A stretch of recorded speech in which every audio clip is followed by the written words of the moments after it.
I'm really, really grateful that she stuck with us all the way through this, because that very night I tweeted that podcast and she got back to me and said thanks for the kind words, and it's gone from there. You know, and Kit came later, but Rachel was right there, right that catalyst moment for me, at least. So without further ado, I'm just going to hand over, shut myself down and say welcome, Rachel, and thank you very much for being here and opening day 2. Thank you. That was a really good introduction. Yeah, really pleased with it. I always feel really chuffed when I get a really nice intro. But yeah, hi everyone. Firstly, thanks so much for having me speak at this event. I'm really honoured to be a part of it. I am by no means an academic. In fact, I went to university as first generation, struggled massively for 3 years and left with an average degree in politics and no real steps to thinking as to what was next for me. In hindsight, my university journey was not only kind of plagued by the common feeling of I don't belong, or, you know, this isn't a place for me, I don't really fit in. But I can honestly, truly say, I think part of it was because that's the first time I'd ever been asked my opinion, and I had no idea what to do. I just couldn't do it. And I'd never been encouraged to be a critical thinker before.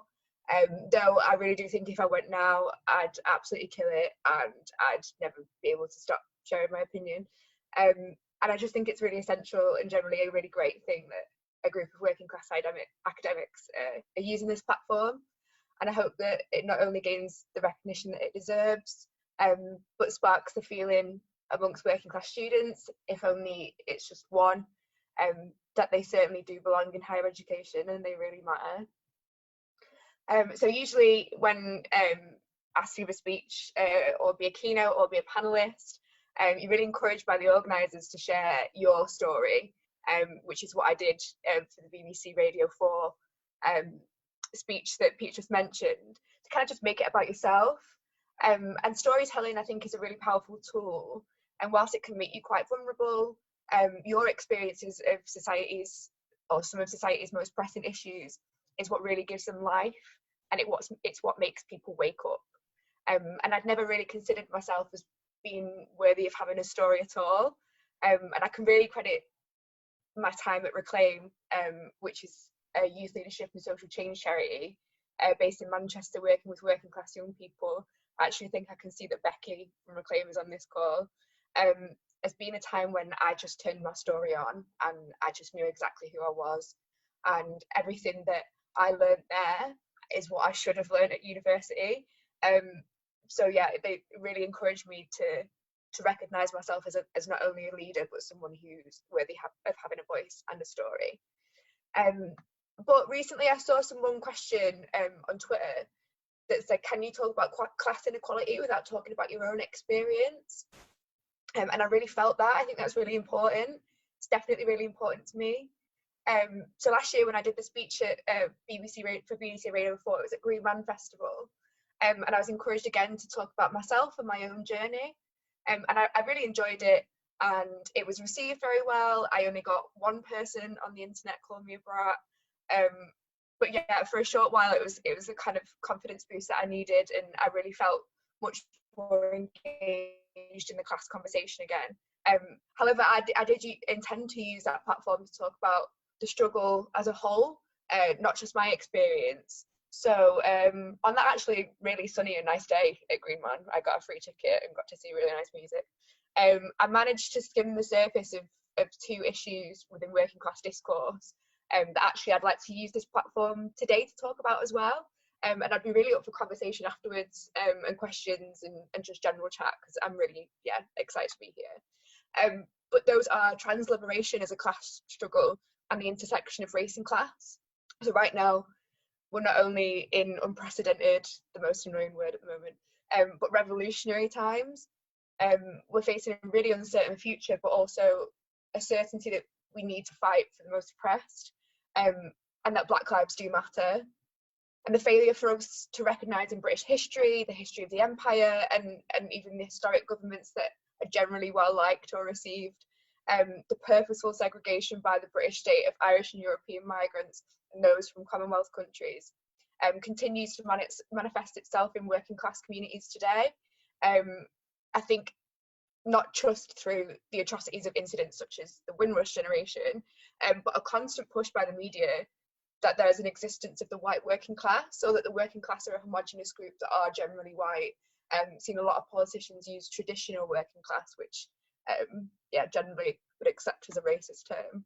But generations of non-white working class people who rightfully point out that this is dangerous are accused of being divisive or playing up to identity politics. And I really think that it's our responsibility of people who are engaged in the class conversation to not only recognise but encourage the discourse,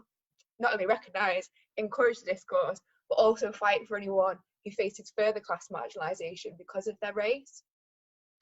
And secondly, the fight for trans inclusion and democratic rights for me is also central to the class struggle. Again, for trans people, their fight for authentic identities continues to be dismissed as identity politics and individualism. We really need to reject any proposal that their identity is invalid.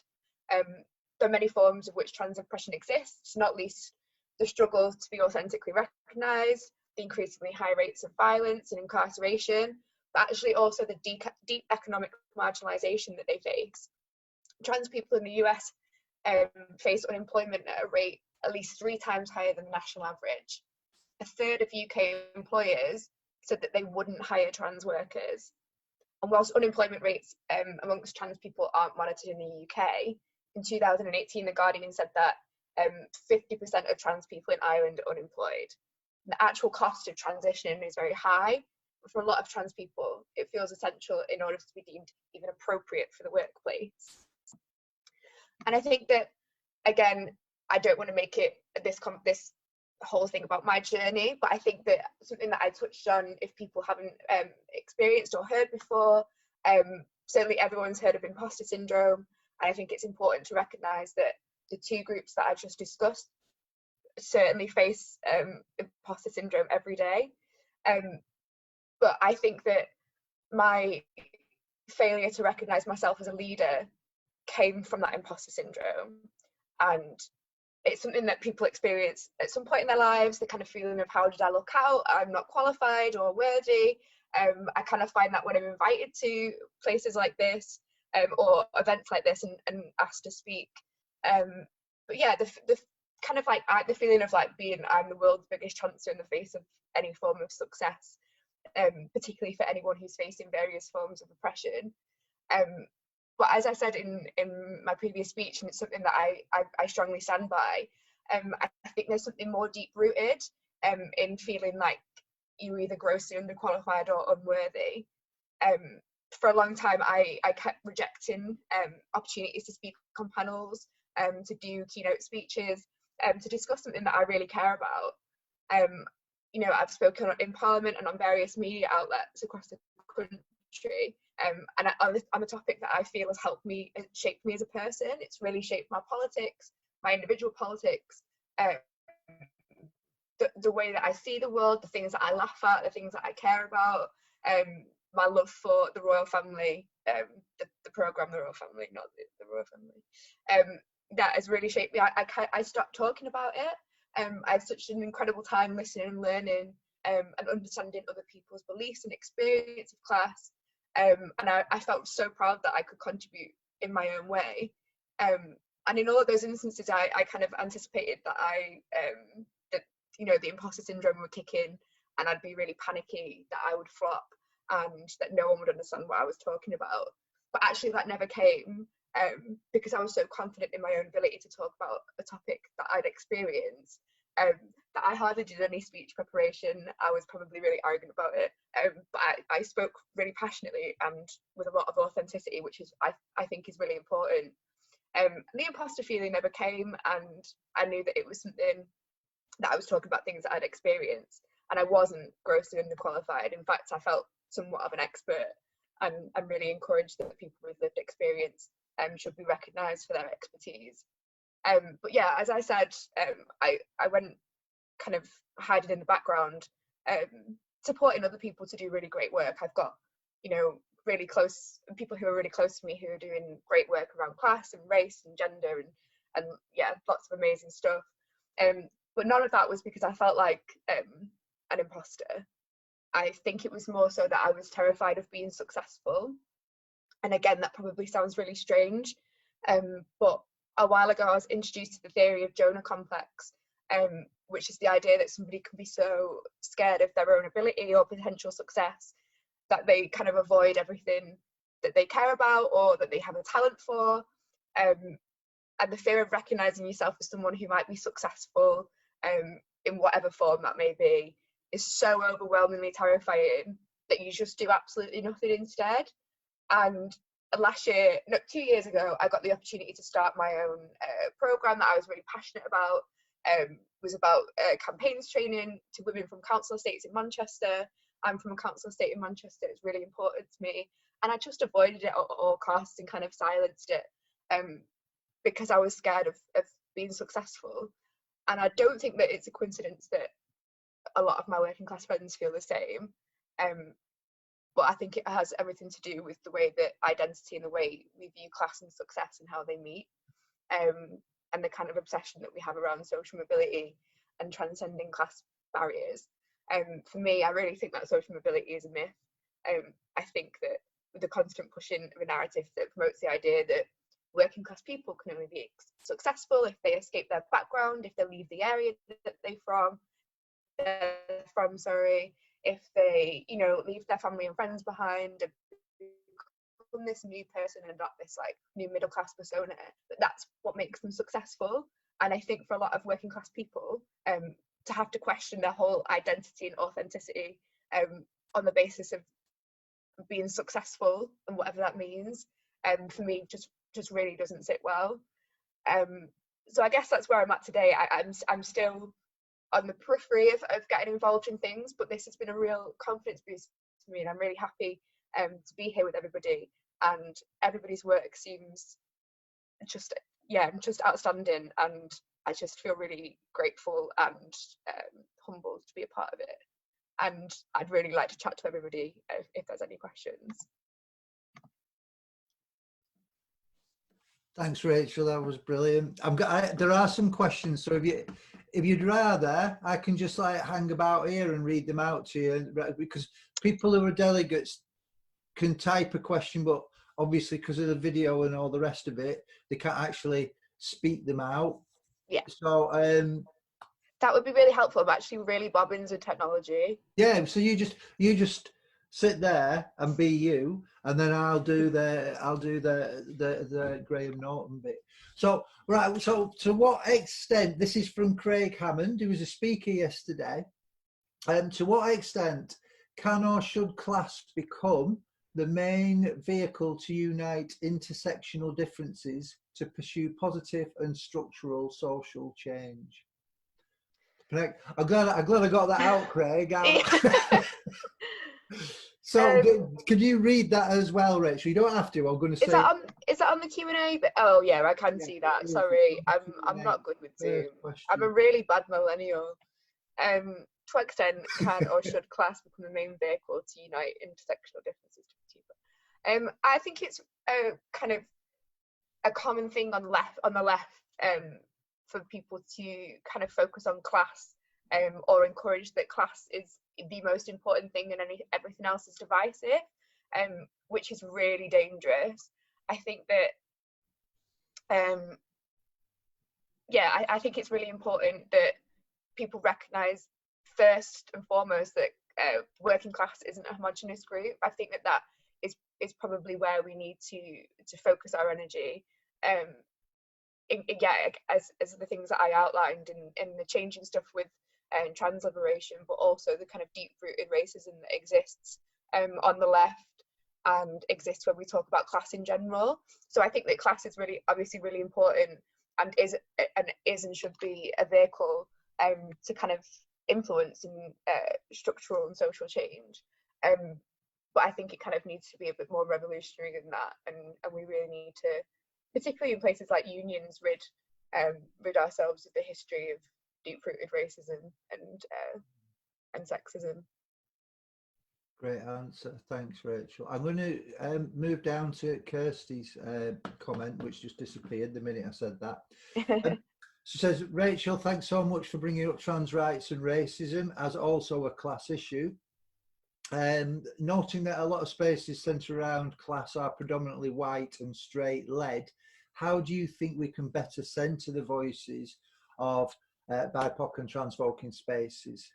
Yeah, I think that, I think all activist spaces, no matter what topics they're discussing, are just predominantly white and straight led. I think even a lot of class discussions even have a lot of white straight middle class people in them. Somebody who an organisation that I really respect and I would really encourage people to read, that kind of, not like an introduction manual, I just made it sound really unexciting, is Sisters Uncut. Sisters Uncut started in London and kind of campaigned, if people don't know, to save Holloway Prison, and are kind of fighting against cuts to domestic violence support. They opened a branch in Manchester, and actually every time that you attend, you kind of read from this this statement, and you have to kind of adopt this idea that that this is a space that is welcoming of all genders, of every identity. And I think kind of like really pushing that at the start. I think I've been to a lot of really great places where collectively a manifesto of how we want to work, or how, you know, is best to work, or how best to have the space be safe. I think a lot of spaces as well just say that this is a safe space, and then that's not actually the point of it. The point of it is collectively to come up with it. And I think a lot of it as well will be a lot along the lines of encouraging the white people in the room to critically think about why it's important that sometimes they do take a step back. And that's not me absolving myself of any kind of like responsibility there. I recognise that I am also included in that bracket. But yeah, if anyone has a chance reading Sisters Uncut's manifesto, they do a really good job of making sure that the space is as inclusionary as possible. Thank you, Rachel. Claire's put some points in, and they're lengthy, and rather than questions, they're points. So I think I'll leave those for you to read later on, but they are well worth reading. I've been listening to you, but then scanning the first one, and there's quite a few more of them, and they're really interesting points. Lou Mycroft asks, which is it's a targeted question: how can we enable people to be thinkers? This is my work, I do my best, but I absolutely know I am not winning with people in my own community, and I get that from Lou. So I understand that too. So what do you think about that, Rachel? Because it's a similar experience I think you're describing. But what do you think? How do we stop people? Yeah. Or how do we? I heard the term yesterday on the radio, and it was that it was a rugby guy who was talking about, do we call people out or call people in? Do you know, and what's the distinction between that? Do you call people out for being racist, or do you call them in to encourage them to be different? What's your thoughts? And in Lou's terms, encourage them to be thinkers.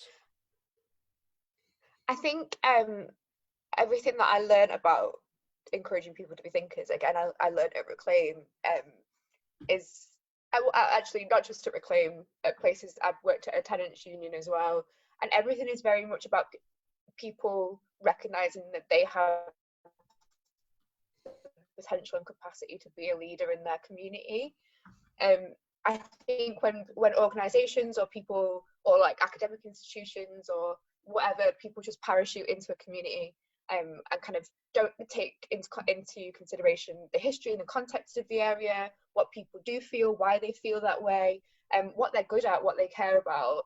I think kind of encouraging that growth first, and kind of encouraging people to be proud of the area that they're from, or proud of their community, whatever community that is, and to kind of adopt that persona of, I am a leader, I am someone who can influence change in my community, and to then break out into further discussion, to kind of get the ball rolling first, to then have like quite intense critical conversations of various different topics. Okay. But again, as I said before, like allowing that space to be a space for everybody. Sometimes it can get quite dangerous. And sorry, did I lose internet connection then? Yeah, no, we could hear you, but your Okay. screen froze. Was that So just great. still? Yeah, Okay. we could hear your voice. Yeah, so I think that taking the initial steps first to kind of get to know people, get to know where they're at, and encourage that leadership journey. Okay, thank you. I'm just asking, I'm going to try and get a question from Claire that sums all that up, because the rest are just great points here, but it is so long and we've only got a few 5 minutes maybe. Paul's put something on, and it's not quite a question, although it is. I think it's the Jonah Complex, and when you said that in your podcast, I'd like you to talk a bit more about that, because I think regardless of where you are in working class terms, that fear of failure, actually it seems a really strange thing. And then when you say it, there is a realization, that who do you think you are thing, and like, well, if I do that, then I'm no longer me thing. Talk to us about that, Rachel, because I think that's really I guess that if I do that, then I'm no longer me thing really sums it up well.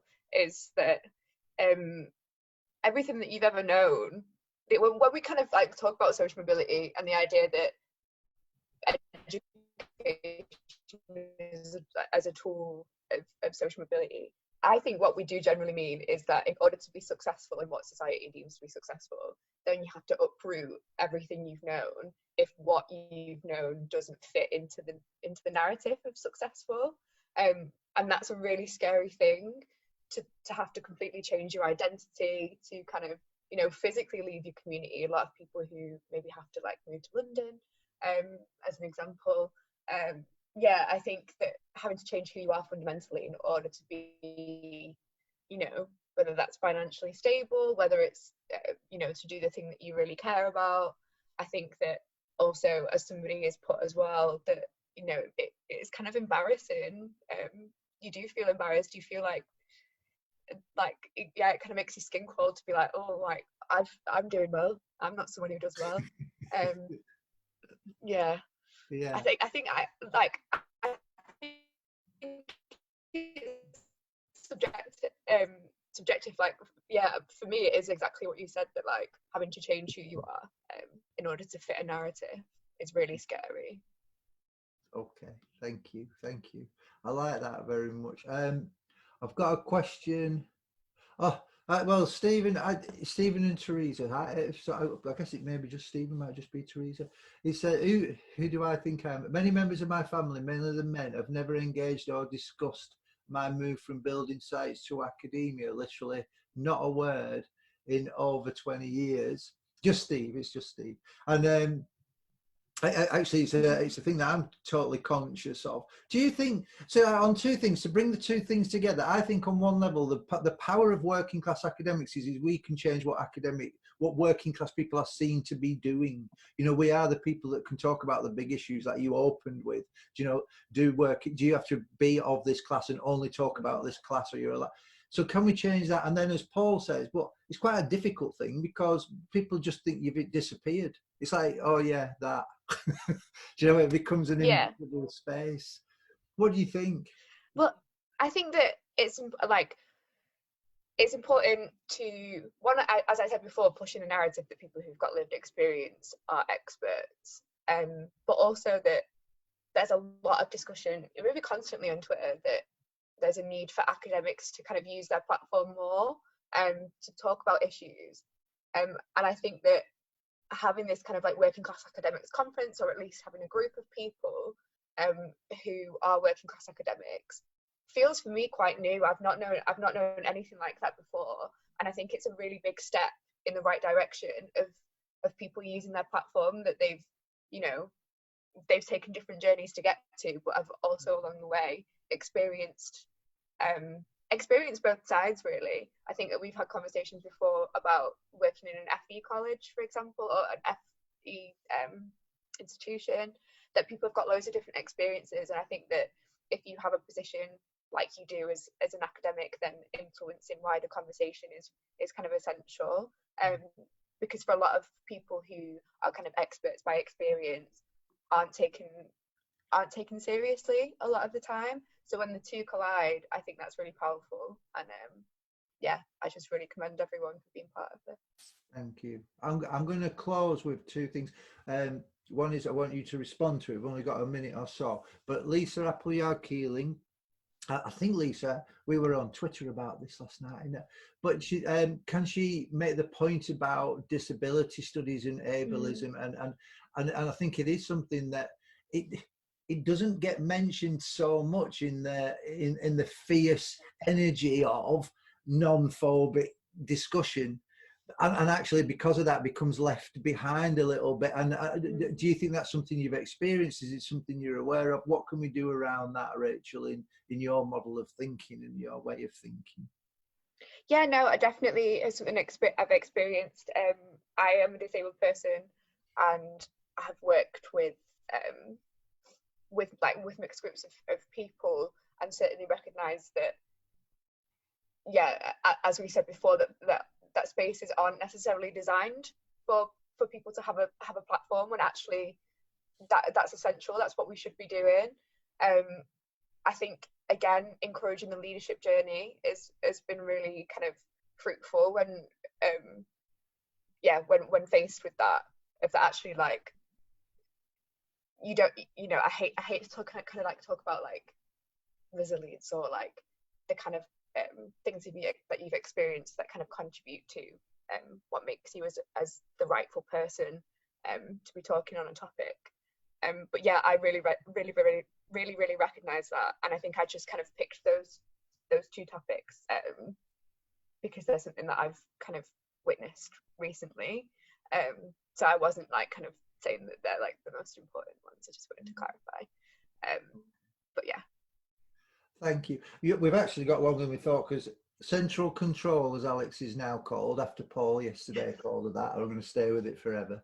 Is it possible that we make Claire a panelist for a second central control, and then she can maybe summarise that, some of her points to a question to Rachel? Is that okay with everybody? Claire, are you okay with that? If you just type in chat yes or no, I won't linger on the points if it's a no, but we'll do that if it's a yes.